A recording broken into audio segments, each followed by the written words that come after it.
kale u soo hor istaagay in aan dhammaan ummadda Soomaaliyeed u soo jeediyo hambalyo guusha maanta Soomaaliya u soo hoyatay ee wali aan dhameystirnayn laakiin bilowgeedu bilow fiican uu yahay ee ku saabsan maxkamadda cadaaladda ee caalamka oo maanta dacwadii Soomaaliya badeeda ku saabsanayday xukuntay dacwadaas inay qaadi karto ayadoo oo ma qaadi karto lalaha baryahan oo dhan waxay ahayd arintaas safar dheer oo dalka Soomaaliya iyo shacabka Soomaaliyeed ay u soo galeen qayb weyn oo muhiim ah oo ka maqan biyooda badda ay daba kaceen oo ay soo badbaadiyeen waxa maanta dib u soo noqday biyaha Soomaaliya qaybtii ka mid ahayd ee baryahan oo dhan shaki ku jiray inaan leenahay annaga inaanan lahayn ee aan lagu haystay adduunyada casriga ah waxa la shaatiga hadii lagu qabsado waa laga garbaxaa garbixidda ayaan galnay inaan maxkamadaas dacwada qaadi karin ayaa muxuu ahaay lagu haystay maanta maxkamadda waxay xukuntay muddo dheer oo dhageysi iyo daraasad iyo dheer kadib in maxkamadaasi ay awood u leedahay inay qaado muxuu ahaay dacwadaas ku saabsan biyaha badda Soomaaliya annagu awalba kalsooniyaan qabnay in biyahaas biyo Soomaaliyeed ay yihiin kalsoonidaasna wali waa qabnaa biyo Soomaaliyeed inay yihiin laakiin si khalad ah oo laba nooc oo khalad isugu jirto dadka mas'uuliyiinta dalkan ka ahaa bariga laba nooc oo khalad ay galeen kuwa khalad waxay galeen ah inay negligent afka qalad waxa lagu yiraahdo ay sameeyeen oo ay sahalsadeen dhaxalka ummadda Soomaaliyeed ay leedahay ee malaayiin sano ka hor ay lahayd malaayiin sano kala soo socotana ay lahaan doonto in ay dhayalsadeen oo aanay siinin muhiimadii ay lahayd kuwa kalena waxa lagu tuhmi karaa inay dana gaar awgeed ay u bixiyeen dhulkaas oo ay ahayd wax qiimaha dhulkaas uu leeyahay noo gooy karaa inaanay jirin biyaha Soomaaliya iskale waligeed inta dunida Ilaahay abuuray ay Soomaaliya soo lahayd haddana inta adduunyada jiritaanka dunida ka dhiman Soomaaliya way sii lahaan doontaa dawladda Soomaaliya waxa kale daliil u tahay in dhaartii aan u dhaaranay danta dalka dadka iyo diinta intaba inaan ka dhabaynay waana lagu handaday waana loogu cagajugleeyay wax kastaana lagu dayay waa diidnay markii aan isku daynay si kale oo nabadeed inaan ku helno weynay maxkamadaas aan tagnay maxkamadii markaan tagnayna maxkamadan xaq u malaha dacwadan inay qaado ayaana lagu yiri dacwadii ayaan geysanay dad Soomaaliyeed oo aad iyo aad u tiro badan oo sharci yaqaan leh oo injineero cilmiga badda leh oo maxaan ku raad dawladda Soomaaliya qaybeeda kala duwan qaasatan garsoorkeeda leh dawladda leh shacabka Soomaaliyeed ee dal iyo dibadba ku dhaqan leh ayaa u istaagay inay yiraahdaan maya arintaasi muxuu ahay badeena anaga iska leh ka tag dhaafa badeena way ugu dhiirigeliyeen way ugu garab istaageen in aan ku dhiirano inaan cadeysano bad in kasta oo dawlad tabar daran aan ahayn haddana waxaan ku adkaysanay badeena inaan leenahay kamaanaan xishoon kamaanaan cabsan dana kalena kama jirin maanta xukunka maxkamadda wuxuu bilow u yahay dacwad dheer oo muddo qaadan doonto waxaan leeyahay dadka Soomaaliyeed ha u diyaar garoobaan mar kale dacwadaas muddada qaadanayso xoog iyo xoolo iyo aqli iyo midnimo inaan ku wajahno oo aanan laga leexin muraadkaas weyn ee aan leenahay ee aan ku difaacayno biyaheena inaan laga leexin oo mashaakilaad kale waxyaabo kale oo mushkiladooda biri dababa xalisbi karaan aanan naloo saarin diiradda naloo saarin oo aan diiraddeena laga leexin muxuu ahay biyaha iyo badda Soomaaliya waxaan rabaa dadka Soomaaliyeed inaan u sheego waxaan nasiib darro ah kuwa aan ka hadlayay ee na dayacay shalay si غير مسؤولnimo ah u sahladay badeen inay baxdo ama dana gaar ka qaatay ayaa maanta jaakadaha u soo xirtay haddana xukunka dalka inay qabtaan qofka Soomaaliya aqli leh oo dadnimo ay ku jirtaa waa gara kara waxa ka dhalan kara dadka noocaas mas'uuliyadooda iyo garashadooda noocaas ay tahay markay talada dalka qabtaan waxay u horseedi karaan dalkan dadka Soomaaliyeed ha foojignaadaan indhooda kor nin nacayb maaha nin jeclaysi maaha laakiin waxaan leenahay dadka mas'uuliyadda loo dhiibaayo oo dalka iyo danihiisa lagu aaminayo ha laga fiirsado gadaashooda iyo khalfiyaadkooda iyo taariikhdoodii horena dib ha loo eego malafyadoodii hore dib ha loo eego meesha ay ka yimideen waxa ay soo mareen iyo mas'uuliyadda markii loo dhiibay meesha ay dhigeen dib ha loo eego dadka waxa kale oo kamid ah kuwa shalay Soomaalidu inay ku kalsoonaatay taladii u dhiibatay ee taladii meel cidla uga cararay قال هبلا إديدن أوجد أجنبي هبلا يسود ديد أوجد تلاذي أنت نقول كودك أيضا شعب جديد كتاجين وأي قرب تاجين وتاجرده أي جين حلك أنت نقول كده كعرري ما أنت هذا نصور مقف عصمي ضد عصمي صار نقد ضد كاس ضد كاس مالي ولا ريال عاطفة معها نعيب يجعل معها تلاذو معلم بي كلها بونتاي أد وغفير سو قفك أد محوها هاي مسؤولية ده يدلك أدكو أمنست حان أمد الصوماليات meelkasto ay joogaan aan u ballan qaadaya inta aan noolahay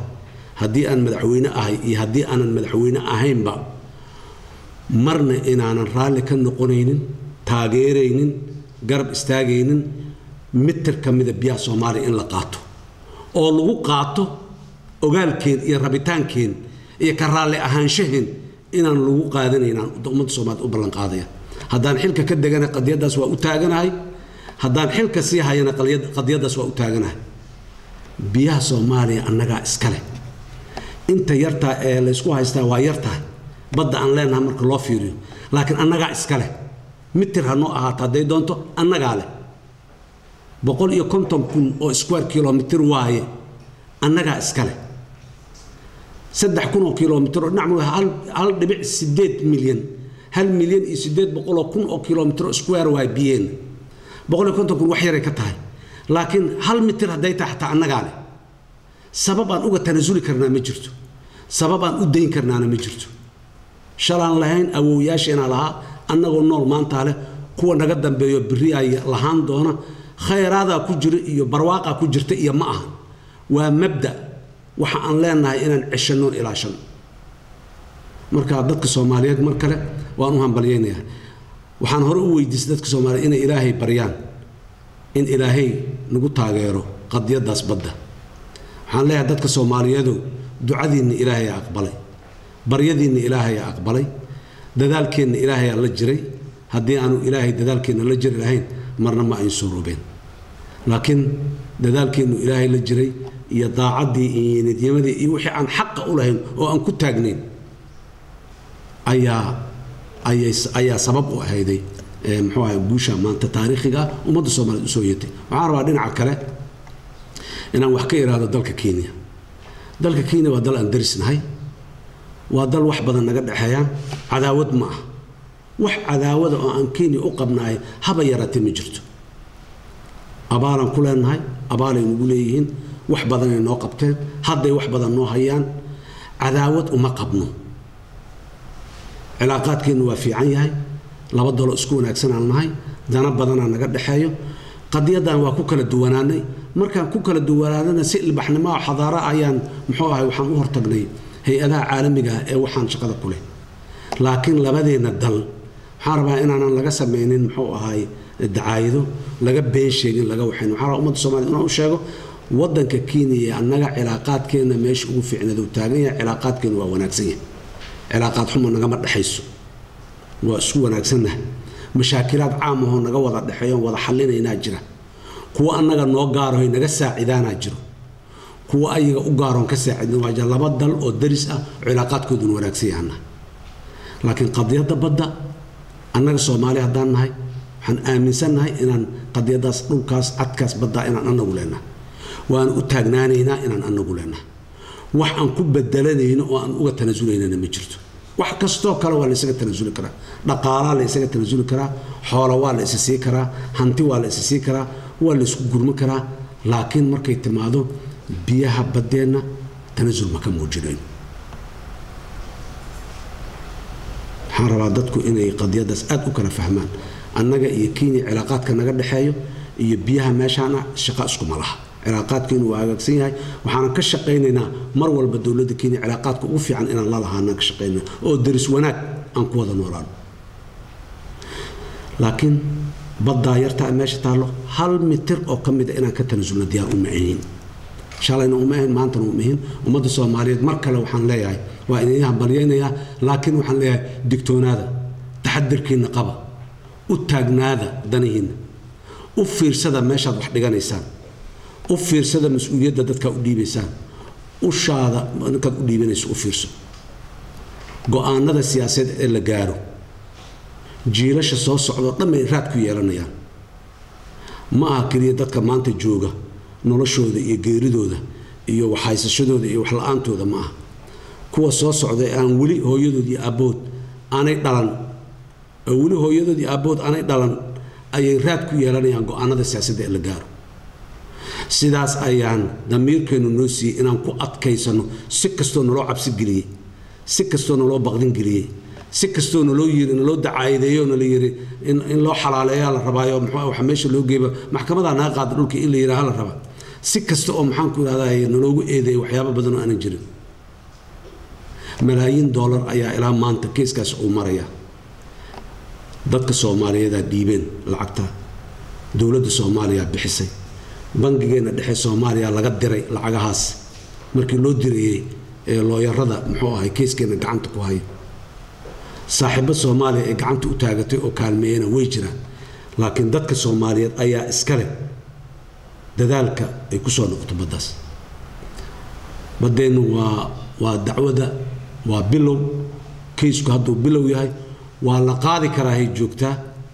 aad iyo aad ayaan kalsooni buuxda u qabaa intay doonto ha qaadato in cadka badda biyaha loo xukumi doonaan 100% ku kalsoonahay dadka Soomaaliyeed been idin sheegin iyo propaganda la ii sheegin ballanta waxaan ku qaadayaa mitir biyaha Soomaaliya ka tirsan inaan laga tanasulin wixii masaalix kale iyo maxaan ku iraahday ay ku jiraan oo waa halkooda waxaan u taaganahay waa biyaha dadka loogu sheekeynay khayraadka ku jira barwaaqa laga daldalanaya kana laga daldalanaya Soomaaliya waxay u dacwoonaysaa khayrka meesha ku jirta inta soo hartay inta ku jirta nooga badan 10 jibaar 100 jibaar badda soo hartay khayrka ku jira ka badan laakiin waxaan u taaganahay waa biyaha waxaan u taaganahay leenahay waa biyaha waxaan u taaganahay leenahay waa xuduud taasaan daba taagnaanayna ilaahay haddana waan soo daba taagnayn ilaahay idinkiis waan ku guuleysanaynaa dadka Soomaaliya waxaan inaan u cadeeyo waan ku guuleysanaynaa intay doonto maxkamadda dacwadeeda ha qaato laakiin xoogii iyo adkaysigii iyo xoolihii aan ku daba taagnaan lahayn ayaa naga rabaa ha u diyaar garoobana dadka Soomaaliyeed taasaan leeyahay aad iyo aad u mahadsantihiin wassalaamu calaykum waraxmatullaahi wabarakaatuh